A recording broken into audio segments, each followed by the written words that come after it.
I want to talk about Nancy Pelosi and the beauty salon. What would we call it? Salongate is what we'll call it.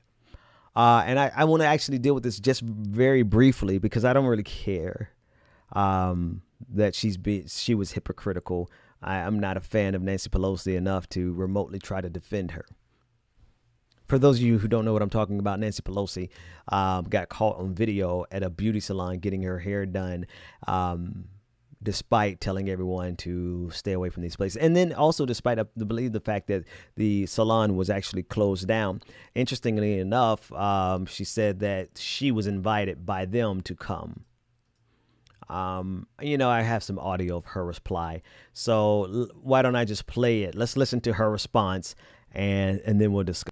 I take responsibility for trusting the word of a neighborhood salon that I've been to over the years many times, and that when they said, well, we're able to accommodate people one person at a time, and that we can set up that time, I trusted that. As it turns out, it was a setup.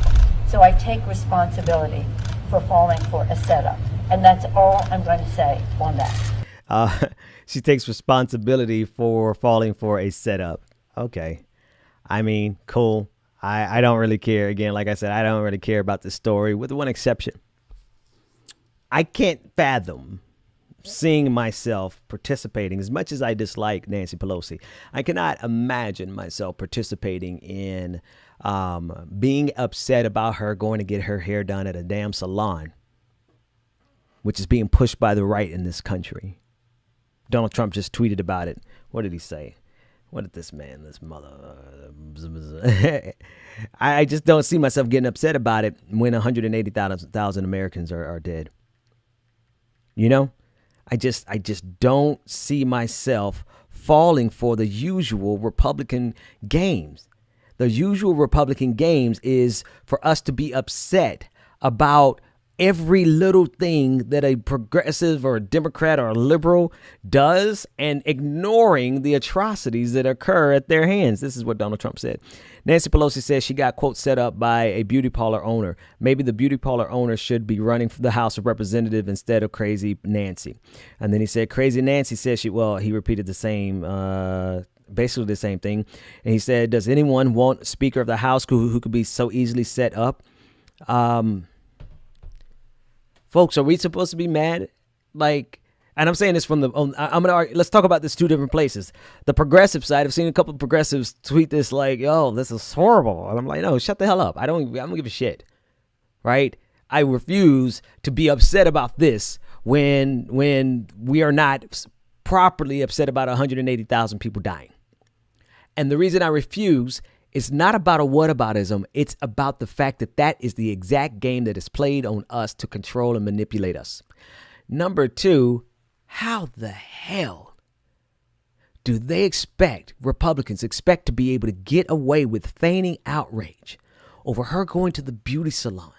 It's actually worse than Donald Trump trying to make people upset at New York Governor Andrew Cuomo for 11,000 people dying in New York.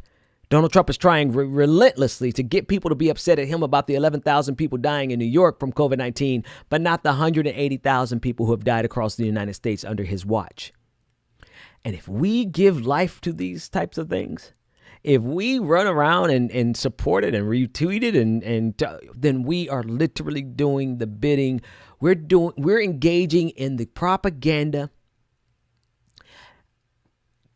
that they use to destroy not only Democrats, but the progressives as well. So I don't know if you even knew about that story, but it's not even important. The only thing important about that story is the fact that this is the level of games that will be played on us. That we're supposed to be mad about Nancy Pelosi, who I don't like, going to get her hair done, but not mad about 180,000 people dying underneath Donald Trump's watch.